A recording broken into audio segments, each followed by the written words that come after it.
हरे कृष्णा, जय श्री हरि ओम नमः शिवाय। प्रिय भक्त जनों, आज सुनाते हैं वट सावित्री की कथा। कहानी बड़ी ही दुर्लभ कथा सुनेगी, तो आइए बड़ी ही श्रद्धा और प्रसन्नचित मन से इस कथा को सुनते हैं। चलो कथा सुनाते हैं। आप सभी को वट सावित्री व्रत की हार्दिक शुभकामनाएं। ज्येष्ठ मास के कृष्ण पक्ष की अमावस्या तिथि को वट सावित्री का व्रत रखा जाता है। इस व्रत में सत्यवान सावित्री और यमराज जी की पूजा की जाती है।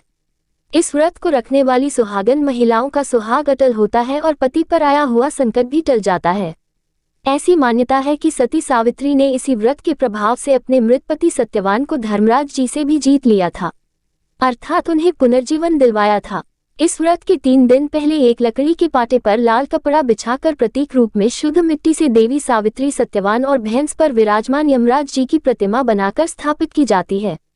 फिर व्रत के दिन सुबह स्नान आदि से निवृत्त होकर श्रृंगार करके सुहागन महिलाएं वट वृक्ष के नीचे बांस की टोकरी में इन सभी मूर्तियों को ले जाकर रखती है और फिर इन मूर्तियों का पूजन चंदन, रोली, अक्षत, पुष्प, फल, धूप, दीप आदि से करने के बाद सती सावित्राय नमः तथा यम धर्मराजाय नमः मंत्र का जप करने के बाद कच्चे सूत या मौली को वट वृक्ष की डाली में बांध कर 7 फेरे लेकर सावित्री और सत्यवान की पवित्र कथा कहती है अथवा सुनती है।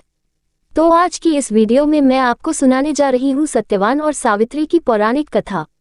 जो भी भक्त इस कथा को सच्चे मन से सुने, भगवान की कृपा से उनके पति की आयु लंबी हो और उनके पति पर आए हुए सभी संकट सदा के लिए दूर हो जाएं।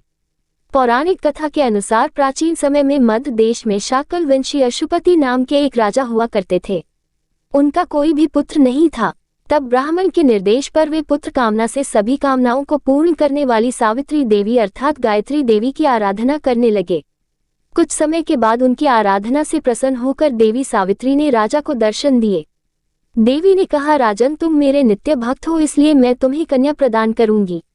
मेरी कृपा से तुम्हें सर्वांग सुंदरी कन्या की प्राप्ति होगी। ऐसा कहकर वह आकाश में बिजली की तरह अदृश्य हो गई। उस राजा की मालती नाम की पतिव्रता पत्नी थी। समय आने पर वह गर्भवती हुई और उसने सावित्री के समान रूप वाली एक कन्या को जन्म दिया। तब राजा ने ब्राह्मण से कहा कि तप के द्वारा आह्वान किए जाने पर माता सावित्री ने इसे मुझे दिया है और यह सावित्री जी के समान ही रूप वाली है, इसलिए इसका नाम भी सावित्री ही होगा। तब उन ब्राह्मण ने उस कन्या का नाम सावित्री रख दिया। धीरे धीरे समय बीतने लगा। समय बीतने पर जब सावित्री युवती हुई तब सावित्री को वर खोजने के लिए कहा गया। तब उसने दुमतसेन के पुत्र सत्यवान को पति रूप में वरण कर लिया। इधर जब ये बात देवर्षि नारद को पता चली तब वह राजा अश्वपति के पास आकर बोले कि राजन, आपकी कन्या ने तो वर खोजने में बड़ी भारी भूल कर दी है। सत्यवान गुणवान और धर्मात्मा अवश्य है, किंतु वह अल्पायु है और 1 वर्ष बाद ही उसकी मृत्यु हो जाएगी। देवर्षि नारद जी की यह बात सुनकर राजा उदास हो गए। फिर उन्होंने अपनी पुत्री को बुलवाकर समझाया कि पुत्री, ऐसे अल्पायु व्यक्ति से विवाह करना बिल्कुल भी उचित नहीं है, इसलिए तुम कोई और वर चुन लो। इस पर सावित्री बोली, तात आर्य कन्या अपने पति का एक बार ही वरण करती है, अर्थात एक बार ही अपना वर चुनती है, इसलिए अब चाहे जो भी हो जाए मैं सत्यवान को ही वर रूप में स्वीकार करूंगी। देवी सावित्री के इस प्रकार अपने संकल्प पर अडिग रहने के कारण आखिरकार राजा अश्वपति को उनका विवाह करना पड़ा। विवाह का सारा सामान और कन्या को लेकर वृद्ध सचिव सहित राजा उस वन में गए जहां अपना राज्य और अपनी आंखों की रोशनी खो चुके राजा दमतसेन अपनी रानी और राजकुमार सहित एक वृक्ष के नीचे कुटिया बनाकर रहा करते थे। इस वन में विधि विधान पूर्वक सावित्री और सत्यवान का विवाह कर दिया गया। वन में रहते हुए अत्यंत कष्ट पाकर भी सावित्री अपने नेत्रहीन सास ससुर और पति की सेवा में लगी रहती। नारद जी के कहे अनुसार जब पति के मरण काल का समय पास आया तब पतिव्रता और धर्मपरायणा सावित्री ने अपने ससुर से आज्ञा लेकर त्रिरात्रि व्रत का अनुष्ठान किया। चौथे दिन आने पर जब सत्यवान ने लकड़ी, फूल और फल लाने के लिए जंगल की ओर प्रस्थान किया तब सावित्री भी सासुर से आज्ञा लेकर दुखी मन से अपने पति के साथ उस भयंकर वन में चली गई। नारद जी के वचनों का ध्यान करके मन में अपार कष्ट रहने पर भी उसने अपने इस भय को पति के सामने उजागर नहीं होने दिया। पति का मन बदलने के लिए वह झूठ मूठ उसे वन के वृक्षों और पशु पक्षियों के बारे में पूछताछ करती रहती। शूरवीर सत्यवान उस भयंकर वन में विशाल वृक्षों, पक्षियों और पशुओं के दल को दिखलाकर थकी हुई और कमल के समान नेत्रों वाली राजकुमारी सावित्री को आश्वासन देते रहे। इस प्रकार से कुछ समय बीतने पर सत्यवान ने कहा, सावित्री, मैं फलों को एकत्रित कर चुका और तुम फूलों को चुन चुकी हो, लेकिन अभी ईंधन के लिए लकड़ी का तो कोई प्रबंध ही नहीं हुआ, इसलिए तुम इस वट वृक्ष की छाया में बैठकर थोड़ी देर प्रतीक्षा करते हुए विश्राम कर लो। सावित्री बोली, कांत जैसा आप कहेंगे मैं वैसा ही करूंगी, लेकिन आप मेरी आंखों के सामने से दूर मत जाइएगा क्योंकि मैं इस घने जंगल में डर रही हूँ। सावित्री के ऐसा कहने पर सत्यवान उसके सामने ही कुछ दूरी पर लकड़ियां काटने लगा। लकड़ियां काटते हुए अचानक सत्यवान के सर में पीड़ा हुई। पीड़ा से व्याकुल होकर अपनी पत्नी के पास आकर वे बोले, सावित्री इस परिश्रम से तो मेरे सर में बहुत अधिक पीड़ा हो रही है। ऐसा लग रहा है जैसे मैं अंधकार में जा रहा हूँ। इस समय मैं तुम्हारी गोद में सर रखकर सोना चाहता हूँ। सावित्री से ऐसा कहकर सत्यवान उसकी गोद में सर रखकर सो गए। जब सत्यवान सो गए तब राजपुत्री सावित्री ने उस स्थान पर स्वयं धर्मराज जी को आते हुए देखा, जो नीलकमल के समान श्याम वर्ण से सुशोभित और पीतांबर धारण किए हुए थे। उनके पीछे मृत्यु सहित काल भी था। धर्मराज जी ने उस स्थान पर पहुंचकर उस समय सत्यवान के शरीर से अंगूठे के नाक वाले पुरुष को पाश में बांधकर अपने अधीन कर लिया और उसे खींचकर बड़ी तेजी से दक्षिण दिशा की ओर प्रस्थान किया। पति को प्राण रहित देखकर सावित्री जाते हुए धर्मराज जी के पीछे चलने लगी और कांपते हुए हृदय से अपने दोनों हाथ जोड़कर बोली, माता की भक्ति से इस लोक, पिता की भक्ति से मध्यम लोक और गुरु की भक्ति से ब्रह्मलोक की प्राप्ति होती है। जो इन तीनों का आदर करता है उसने तो सभी धर्म का पालन कर लिया। जिसने इन तीनों का आदर नहीं किया उसके तो किए हुए समस्त पुण्य कार्य भी निष्फल हो जाते हैं। पुरुष के सारे कर्म माता, पिता और गुरु इन्हीं तीनों में समाप्त हो जाते हैं। तब यमराज जी ने कहा, सावित्री तुम हमसे जिस कामना को पूर्ण कराने के लिए आ रही हो उस कामना को छोड़ दो और यहीं से वापस लौट जाओ। सचमुच संसार में माता पिता और गुरु की सेवा से बढ़कर कोई अन्य धर्म है ही नहीं।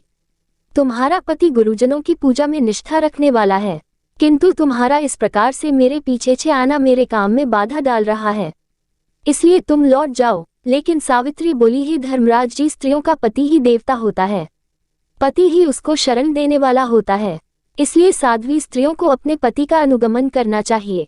पिता, भाई तथा पुत्र परिमित संपत्ति देने वाले होते हैं, किंतु पति अपरिमित संपत्ति का दाता है। भला ऐसे पति की कौन स्त्री पूजा नहीं करेगी। सुरोत्तम, आप मेरे पति को जहाँ लेकर जा रहे हैं मुझे भी वहीं लेकर चलिए, नहीं तो मैं अपने प्राण त्याग दूंगी।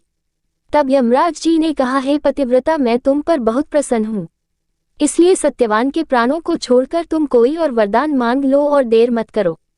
तब सावित्री बोली, धर्मज्ञ जो राज्य से हो गए हैं तथा जिनकी आंखों की रोशनी चली गई है, ऐसे मेरे महात्मा ससुर को राज्य तथा आंखों की रोशनी प्रदान कीजिए। यमराज ने कहा, भद्रे, तुम्हारी यह सब इच्छाएं पूर्ण होंगी। तुम अब बहुत दूर तक चली आए हो, तुम्हारे मेरे पीछे चलने से मेरे काम में विघ्न पड़ेगा और तुम्हें भी थकावट होगी, इसलिए अब तुम वापस लौट जाओ। तब सावित्री कहने लगी, हे देवश्रेष्ठ, सत्पुरुषों के साथ समागम होने पर भला कैसी मेहनत, कैसा परिश्रम और कैसा दुख। विष, अग्नि, सर्प तथा शस्त्र से लोगों को उतना भय नहीं होता जितना दुष्टों से हुआ करता है। जिस प्रकार सत्पुरुष अपने प्राणों का त्याग करके भी परोपकार करते हैं, इस प्रकार दुर्जन भी अपने प्राणों का परित्याग कर दूसरों को कष्ट देने में तत्पर रहते हैं। ये जगत सत्पुरुषों द्वारा धारण किया जाता है और आप उन सत्पुरुषों के अग्रणी हैं, इसलिए हे देव, आपके पीछे चलती हुई मुझे कुछ भी दुख नहीं हो रहा है। यमराज जी बोले, हे विशालाक्षी, तुम्हारी इन धर्मयुक्त वचनों से मैं बहुत प्रसन्न हूँ, इसलिए सत्यवान के प्राणों के अलावा दूसरा कोई और वर मांग लो और देर मत करो, यहीं से वापस लौट जाओ।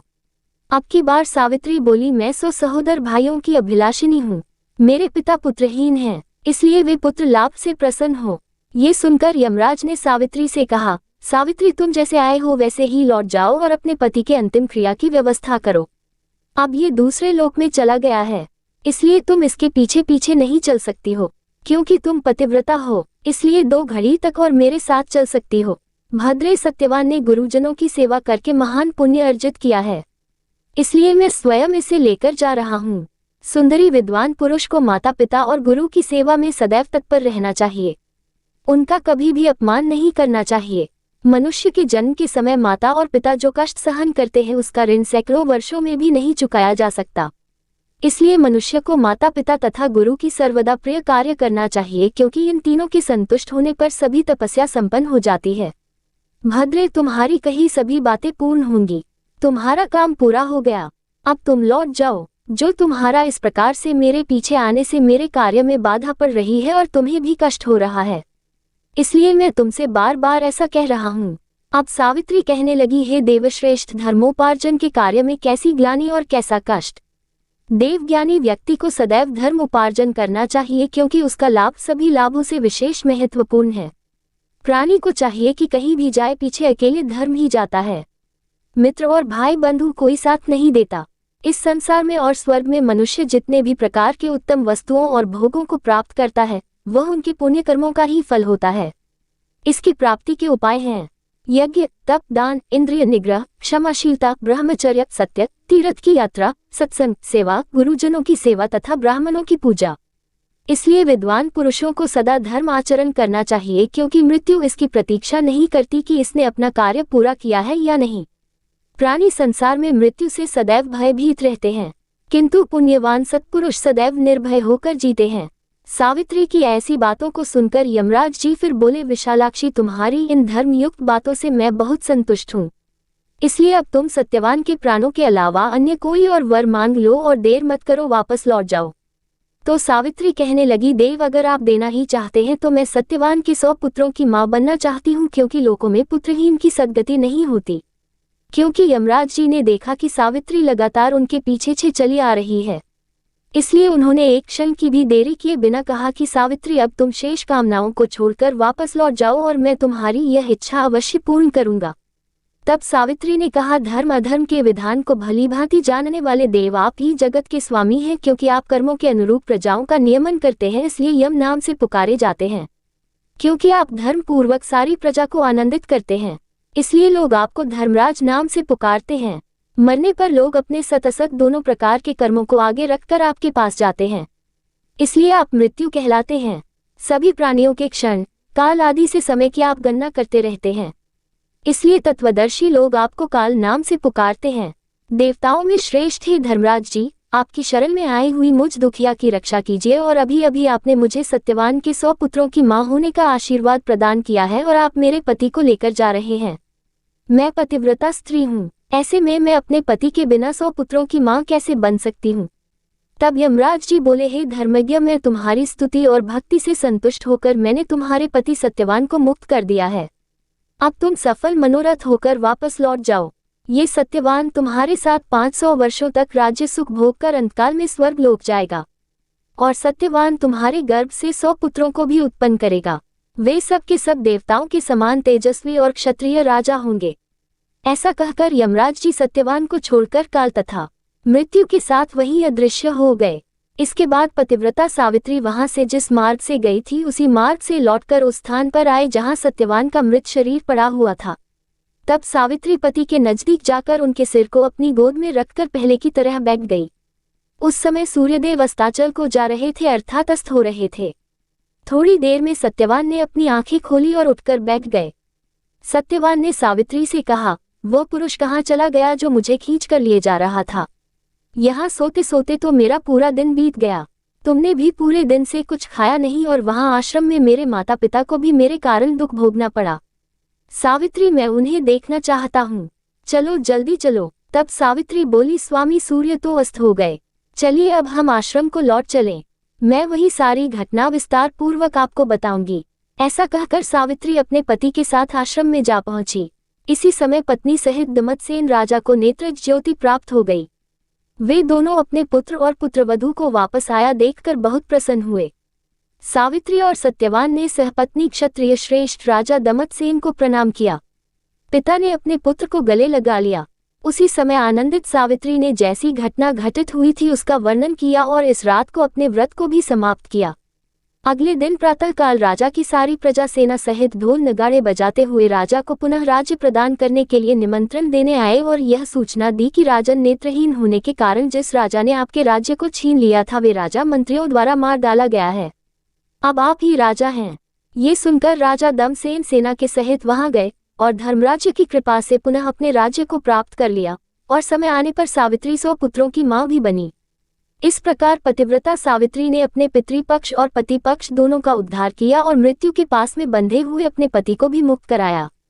इसलिए मनुष्यों को सदा साध्वी स्त्रियों की देवियों के समान पूजा करनी चाहिए, क्योंकि उनकी कृपा से ही ये तीनों लोक स्थित हैं।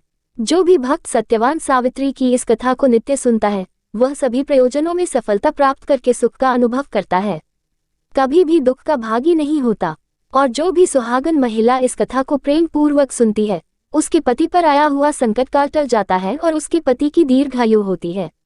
बोलो धर्मराज जी की जय।